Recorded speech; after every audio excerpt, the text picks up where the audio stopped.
வணக்கம். ஔவையார் அருளிய கொன்றை வேந்தன். இதுல 17வது வாக்கியம், கீழோர் ஆயினும் தாழ உரை. அதாவது இதெல்லாம் ஒரு தனி மனிதன் சார்ந்த அறிவுரையாகத்தான் இருக்கு. அதனால நீங்க பார்த்தீங்கன்னா ஒரு சமுதாயத்துக்கு தேவைப்படுகிற ஒரு அறிவுரையா தோணுது. கீழோர் ஆயினும் தாழ உரை. அதாவது நமக்கு கீழே தான் இருக்காங்கிறதுக்காக அவங்கள்ட்ட நீங்க உங்களுக்கு கோபத்தெல்லாம் காட்ட வேண்டாம், அவங்ககிட்டயும் ரொம்ப தாழ்மையுடன் நீங்கள் பேசலாம். தாழ உரை அப்படிங்கிறது தான். இதுல மொத்தம் 4 சொற்கள் இருக்கு. கீழோர் ஆயினும் தாழ உரை, 4 சொற்கள். என்னென்னலாம் சொல்லியிருக்காங்க அப்படின்னா, ஏற்கனவே நம்ம பார்த்துருக்கோம் ஒரு முறை கொன்றை வேந்தன்ல ஒரு பாதி ஒரு கண்டிஷன் மாதிரி இருக்கு, இன்னொரு கண்டிஷன் எப்படி நிறைவேற்றுறதுக்காக இருக்கு. தாழ உரை அப்படிங்கிறது பெரிய விஷயம் கிடையாது, தாய்மையா பேசு, அவ்வளவுதான், பணிவோடு பேசு, அதுதான் தாழ உரைங்கிறது.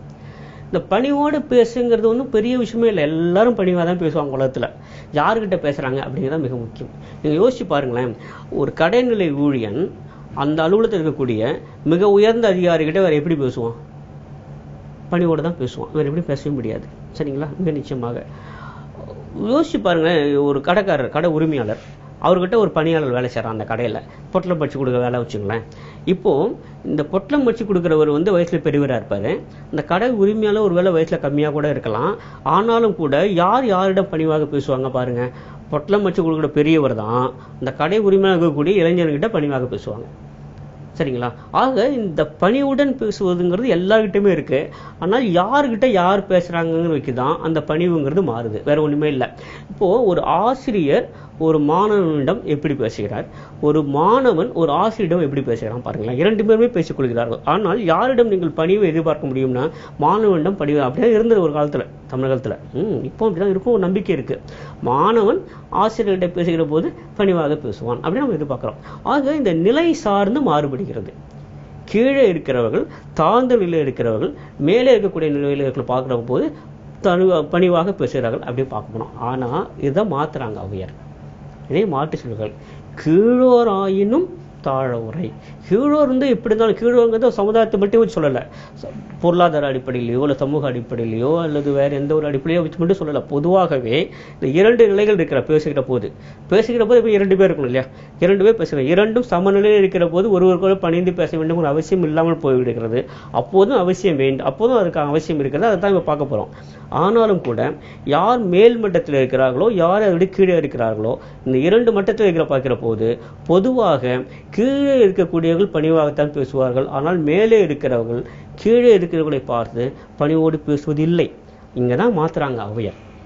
நாம் ஒவ்வொரு முறையும் சொல்றோம், இதெல்லாம் இன்னைக்கு வந்தது இல்லை.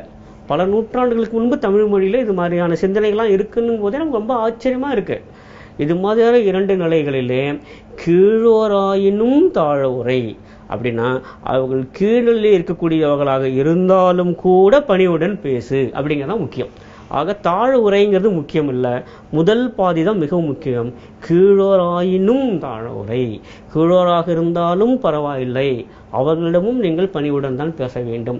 இன்னும் ஒரு அருமையான ஒரு தனி மனிதன் சார்ந்த ஒரு நல்ல ஒரு விஷயம். ஏன்னா பணிவுடன் பேசுவதுங்கிறது ரொம்ப நல்ல விஷயம்தான், சரிங்களா? கனி இருப்ப காய் கவர்தல்ங்கிறது மிக நல்ல விஷயம், மிக நிச்சயமாக மோசமான விஷயம் தானே. இனிய உணவாக இன்னாத குரல் கனி இருப்ப காய் கவர்ந்தற்று. நல்ல விஷயம், இனிமையான ஒரு விஷயம் இருக்க போது, இனிமையில்லாத ஒரு விஷயத்தை பற்றி நம்ம பேசுகிற போது, இனிமையில்லாத சொற்களை பயன்படுத்துகிற போது என்ன அர்த்தம் அப்படின்னா, கனி இருக்கிற போது அதை தள்ளி விட்டு கசப்பான ஒரு காயை எடுத்து சாப்பிட்ற மாதிரி அப்படின்னு சொல்லி திருவள்ளுவர் சொல்றாரு. இதையே தான் ஔவையார் சற்றே மாற்றி 2 பேருடைய நிலைகளை மையமாக வைத்து சொல்றாங்க. 2 பேர் பேசிக்கிறாங்க. For any communication we need to have 2 persons இல்லையா? 2 பேர் இருக்க வேண்டும். 2 பேர், இவரும் தகவல் பரிமாறிக்கொள்கிறார்கள், இவரும் பேசிக் கொள்கிறார்கள். ஒருவர் சற்று உயரமாக இருக்கிறார், ஒரு சற்று கீழான நிலையில் இருக்கிற போது மேலே இருக்கிறவர்கள் கீழே இருக்கிற இடத்திலே பணிவாக பேச வேண்டும். இது எங்கெல்லாம் வருது? ரொம்ப அடிக்கடி நம்ம பார்க்க போகிறது நம்ம வீட்டில் வேலை செய்யக்கூடிய பணியாட்கள், அதாவது ஹவுஸ் மேடு சொல்லுவாங்க இல்லையா? அது வீட்டில் வீட்டு வேலைக்காரமாக வராங்க, துணி துவைக்கிறது வராங்க, பாத்திரம் தேய்க்கிறது வராங்க, அல்லது வீடு பெருக்கிறதுக்கு வராங்க. அங்கே தொடங்கி யாரெல்லாம் இருக்காங்க பாருங்கள். ஒரு நிமிஷம் யோசிச்சு பார்ப்போம். இந்த சமுதாயத்தில் நம்முடைய நிலைக்கு கீழே எத்தனை பேர்லாம் இருக்காங்க, அவரோட நம்ம எப்படி பேசுகிறோம்? இதுதாங்க இலக்கணம். ஒரு தனி மனிதனுக்கான பண்பாட்டு இலக்கணம் இதுதான். இந்த பண்பாட்டு இலக்கணம் எங்கே தொடங்குதுன்னா, தமிழ் சமுதாயம், தமிழ் பண்பாடு, தமிழ் கலாச்சாரம் எப்படி சொல்லுது அப்படின்னா, உங்களோட மேலானவர்கள்ட்ட நீங்கள் எப்படி பேசுறீங்க முக்கியம் இல்லை, உங்களுக்கு கீழே இருக்கொண்டே நீங்கள் எப்படி பேசுறீங்க அதுதான் மிக முக்கியம்.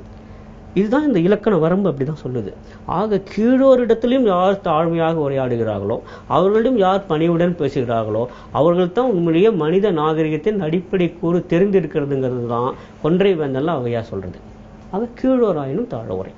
சரி, இந்த தாழ உரை அப்படிங்கிறதுல அடுத்து கீழோராயின் வரைக்கும் பார்த்தோம். இந்த தாழ உரை அப்படிங்கிறதுல இந்த உரை அப்படிங்கிற சொல்லி மிக முக்கியமானது. என்னென்ன, பொதுவாக பேசுறதுங்கிறது வேற. ஆனால் இந்த உரைத்தல் அப்படிங்கிறது என்னென்னா, அதில் எதுவும் செய்தி இருக்கும், அதுதான் உரை. சரிங்களா? அவருடைய உரை என்ன சொல்லியது அப்படிங்கிறது, அவருடைய பேச்சு என்ன சொல்லி என்ன வித்தியாசம் அப்படின்னா, உரை என்பது ஒரு டெக்ஸ்ட் ஆங்கிலத்தில், அது மாற்ற முடியாதது, அதுதான் உரை என்பது. பேச்சு அப்படி இல்லை, பேச்சு வாக்கில் சொல்லிட்டேன் அப்படின்னு சொல்லிடுவாங்க நிறைய பேர். அப்படின்னு என்ன அர்த்தம், ஏதோ அந்த ஃப்ளோவில் அது வந்துடுச்சு அவ்வளோதாங்க, அதை வந்து பெருசாக எடுத்துக்காதீங்க அப்படின்னு சொல்லலாம். ஆனால் உரையாற்றுகிறவர் அப்படி சொல்ல முடியாது. மேடையில் போகிறோம், சொற்பொழிவாற்றுறோம், உரையாற்றுகிறோம் அப்படின் போது அங்கே தவறு வந்து விட்டால் அந்த தவறை ஏற்றுக்கொண்டு தான் ஆக வேண்டும். ஆனால் ஒருவருக்கு பேசிட்டு ரொம்ப தவறு வந்துடுச்சுன்னா ஆங்கிலத்தில் ஸ்லிப் ஆஃப் தி டங் அப்படி சொல்லுவாங்களா, நான் தவறி பேசிவிட்டேன். ஆக பேச்சு வழக்கிலே தவறுகள் வருவதற்கு வாய்ப்புகள் இருக்கிறது. ஆனால் உரை அப்படி இல்லை, ஏற்கனவே தயாரிக்கப்பட்ட விஷயம் அது. அப்படி ஏற்கனவே தயாரிக்கப்பட்ட விஷயத்துல கூட தாழ்ந்து தான் பேசணும்.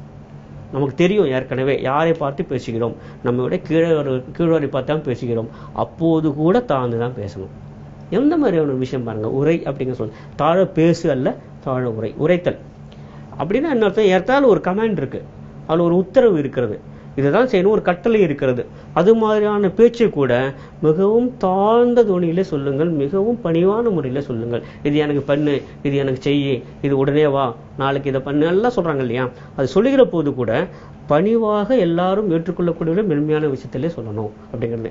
பேசுதல் தாண்டி, வெறுமனே சொல்லுதல் தாண்டி, ஒரு கட்டளையாக பிறப்பிக்கிற போது கூட, ஒரு உத்தரவு தருகிற இடத்திலே கூட கீழோரை பார்த்து மேலோரெல்லாம் தயவுசெய்து பணிவாக உத்தரவிடுங்கள், பணிவுடன் கட்டளையிடுங்கள், அதுதான் மிகவும் நல்லது அப்படிங்கிறது தமிழ் பண்பாட்டின் உச்சம். அதுதான் தனி மனித நாகரிகத்தின் மிக மிக உயரிய ஒரு நிலையில் இருந்து கொண்டு ஔவையார் சொன்னது இது. மீண்டும் ஒரு முறை நினைவில் கொள்வோம், கீழோராயினும் தாழ உரை. மீண்டும் சந்திப்போம். நன்றி, வணக்கம்.